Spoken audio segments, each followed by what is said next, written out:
করবে। ফেরাউনের মাথা গরম হয়ে গিয়েছে, কে কোথায় আছো? আর দেরি করার সময় নাই, জলদি তোমরা মিশরের জমিনে ছড়িয়ে পড়ো। মিশরে যেন আর একটাও বাচ্চা জন্ম না গ্রহণ করে।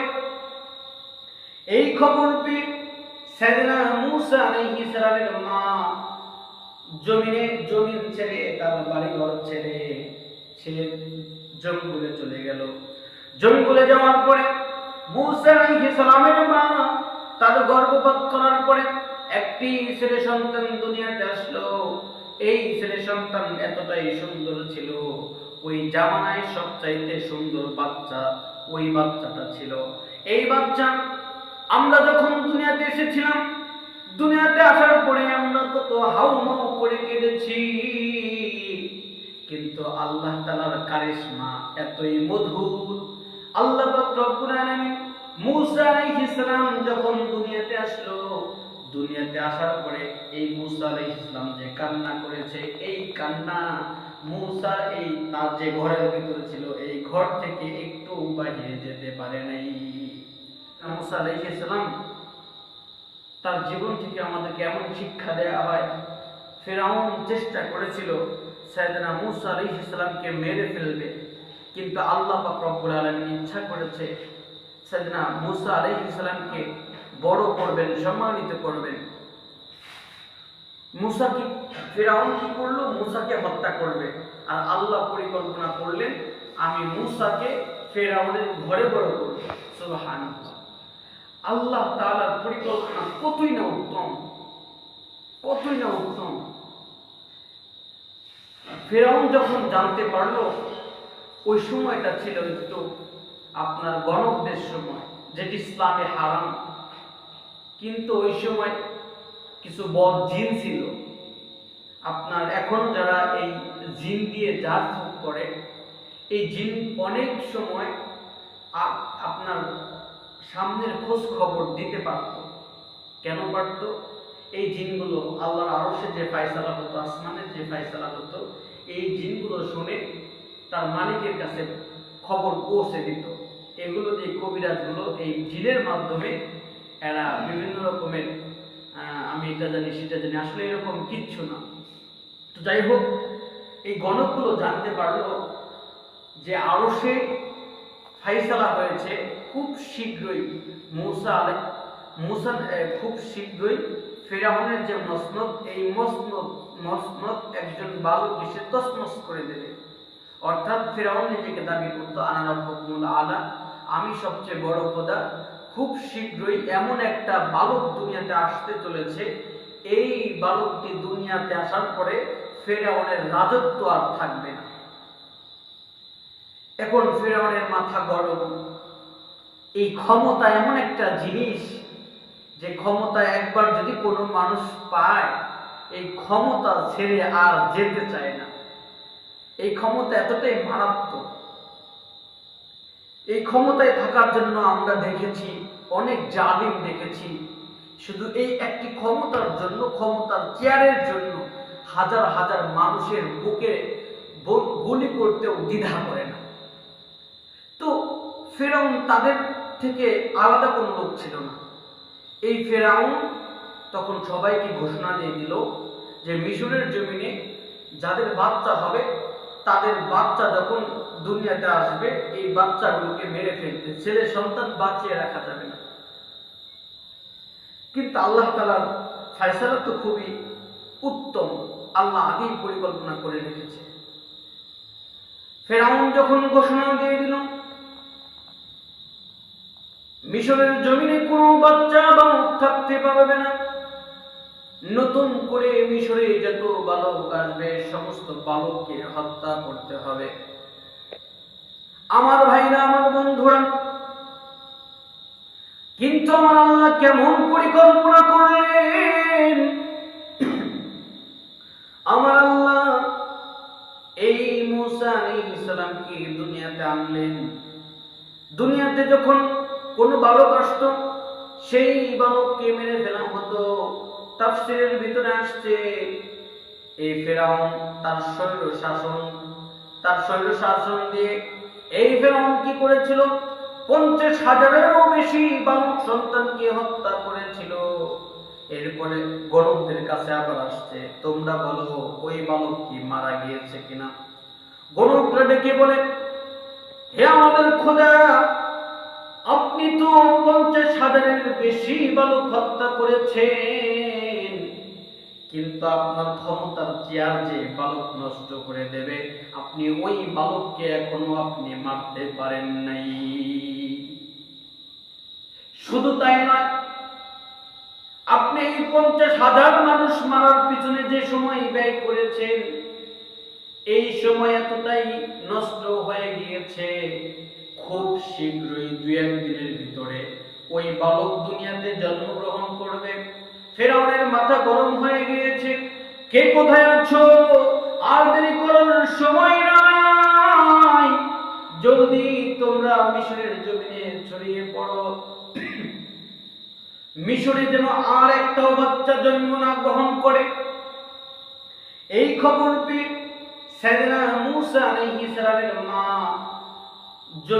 জমিন ছেড়ে, তার বাড়িঘর ছেড়ে জঙ্গলে চলে গেল। জঙ্গলে যাওয়ার পরে মূসা আলাইহিস সালামের মা তার গর্ভপাত করার পরে একটি ছেলে সন্তান দুনিয়াতে আসলো। এই ছেলে সন্তান এতটাই সুন্দর ছিল, ওই জামানায় সবচাইতে সুন্দর বাচ্চা ওই বাচ্চাটা ছিল। এই বাচ্চা আমরা যখন দুনিয়াতে এসেছিলাম, দুনিয়াতে আসার পরে আমরা কত হাউমাউ করে কেঁদেছি, কিন্তু আল্লাহ তাআলার কারিশমা এতই মধুর। আল্লাহ পাক রব্বুল আলামিন মূসা আলাইহিস সালাম যখন দুনিয়াতে আসলো, দুনিয়াতে আসার পরে এই মূসা আলাইহিস সালাম যে কান্না করেছে, এই কান্না মূসা এই তার যে ঘরের ভিতরে ছিল, এই ঘর থেকে একটু বাইরে যেতে পারে নাই। চতুর্পাশে পাহাড়, কিন্তু মূসা আলাইহিস সালামের কান্না কোথাও যায় না। পাহারাদাররা যখন খোঁজাখুঁজি করে এই ঘরের ভিতরে কোনো বালক আছে কিনা, বলে না না, এই ঘরের ভিতরে কোনো বালক নাই। অথচ ঘরের ভিতরে সাইয়েদনা মূসা আস্তে আস্তে বড় হতে লাগলেন। আস্তে আস্তে যখন বড় হলেন, অল্প কিছুদিন বয়স হলো, গণকরা আবার ফেরাউনের কাছে আসলো, হে আমাদের মাবুদ, হে আমাদের খোদা, আপনি ওই বালককে হত্যা করতে পারেন নাই। ওই বালক তো দুনিয়াতে এসেছে এবং ওই বালকটার অনেক বছর, 2-1 বছর বয়স হয়ে গিয়েছে। এই বালকটা দুনিয়াতে আসলো, আপনি কিচ্ছু করতে পারলেন না, খুব শীঘ্রই এই বালক আপনার চেয়ার শেষ করে দেবে। যখন এই কথা ফেরাউনকে বলা হলো, ফেরাউন একদম চিরুনি তল্লাশি দিয়ে দিল। আর কোন 1.5 বছরের বাচ্চা এই মিশরের জমিনে থাকতে পারবে না, যাকে পাবা তাকেই মেরে ফেলবা। এখন মূসা আলাইহিস সালামের মা বিচলিত হয়ে গেল, এখন কি করা যাবে? এখন তো মনে হয় আমার বাচ্চাকে আর বাঁচাতে পারবো না। যখন মূসা আলাইহিস সালামের মা চিন্তা করতে লাগলো, আল্লাহর কি কারিশমা, জিবরাইল সঙ্গে সঙ্গে চলে আসলো। জিবরাইল কেমন যেন মূসা আলাইহিস সালামের মায়ের কাছে খবর দিয়ে দিল, এই সন্তানকে নিয়ে তোমার আর চিন্তা করতে হবে না। এই সন্তানকে তুমি ওই নীল নদের ভিতরে একটা বক্সের ভিতরে ভরে তোমার সন্তানকে ভাসিয়ে দাও। মায়ের মন মানে না, কিন্তু সন্তানের জীবন বাঁচাতে হলে, সন্তানকে মায়ের থেকে আলাদা করতে হবে। মা কোন রকম ভাবে চিন্তা করে নিল, ঠিক আছে, আমার সন্তানকে আমি বাঁচাবো, আমার সন্তানকে নীল নদে ছেড়ে দেব। আমার ভাই, আমার বন্ধুরা, যখন মূসা আলাইহিস সালামের মা চিন্তায় পড়ে গেল, সন্তানকে তো নীল নদে দিয়ে দেব, কিন্তু সন্তানকে কিসের উপর ভাসিয়ে দেব? সন্তানকে একটা নীল নদে দিতে হলে কমসে কম একটা কাঠের বাক্স দরকার, একটা ছোট্ট ঘর দরকার। যখন মূসা আলাইহিস সালামের মা এই চিন্তা করতে লাগলো, আল্লাহু আকবার কিতাবের ভিতরে আসছে, মূসার মা চিন্তা করতে দেরি, মূসা আলাইহিস সালামের মায়ের ঘরের সামনে দিয়ে একটা মিস্ত্রি যায়। মিস্ত্রি ডেকে বলে, কারো কি ঘর বানাবো?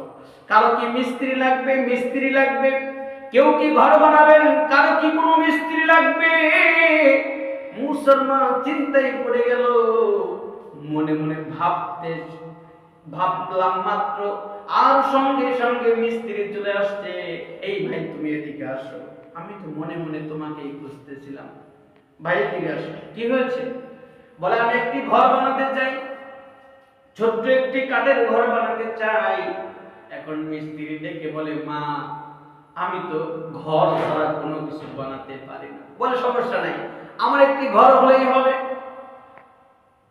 বলে মা ঠিক আছে, আমি ঘর বানাবো, কিন্তু ঘর বানাতে হলে আমার আতুর আর বাতাল একটু ধার দিতে হবে, একটু পানির প্রয়োজন। বলে ঘরে তো পানি নাই, আমাকে একটু পানি আনতে হবে ওই নদী থেকে। বলে ঠিক আছে, তাহলে আমি পানি নিয়ে আসি। মুসা পানি আনতে গিয়েছে, পানি এনে মাত্র বাড়িতে দাঁড়াইছে।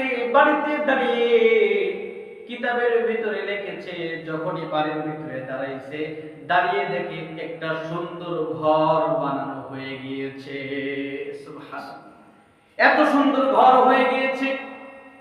মুসার মা ডেকে বলে, ভাই আমি মাত্র পানি আনতে গেলাম, তুমি বললা ধার দিবা, এখন এসে দেখি তোমার ঘর নির্মাণ হয়ে গিয়েছে। এত তাড়াতাড়ি ঘর তুমি কেমনে বানাইলা? বলে মা দেখলাম আপনার আসতে অনেক সময় লাগতেছিল, এই জন্য আমি বসে না থেকে ঘর বানিয়ে ফেললাম। তবে মা আমি একটি ভুল করে ফেলেছি। বলে কি ভুল করেছো? বলে মা আমি এমন একটি ঘর বানিয়েছি, এই ঘরের ভিতরে যদি কোনো বাচ্চাকে রেখে আপনি পানিতে ছেড়ে দেন, তাহলে ওই বাচ্চা এই ঘরের ভিতরে থাকবে, ওই ঘরের ভিতরে এক ফোঁটা পানি প্রবেশ করতে পারবে না। সুবহানাল্লাহ। বলে আমি এই ঘরের ভিতরে যে কি রাখবো, তুমি বাচ্চা রাখবো না কি রাখবো তুমি জানলা কিভাবে? এর ভিতরে যে পানি ঢুকলে আমার অসুবিধা হবে তুমি জানলে কিভাবে? মিস্ত্রি মুস্কি হেসে দিয়ে কোনো কথা বলে না। বলে মা আমি আরেকটি ভুল করে ফেলেছি। বলে কি ভুল? বলে মা আমি এমন একটি ঘর বানিয়েছি, এই ঘরের ভিতরে যদি কোনো মানুষ রাখা হয়, এই ঘরের ভিতরে অক্সিজেনের কমতি হবে না। আল্লাহু আকবার। অর্থাৎ এই ঘরের ভিতরে এমন পদ্ধতিতে ঘরটা বানিয়েছি, এই ঘরের ভিতরে অক্সিজেনের অভাবে কেউ মারা যাবে না।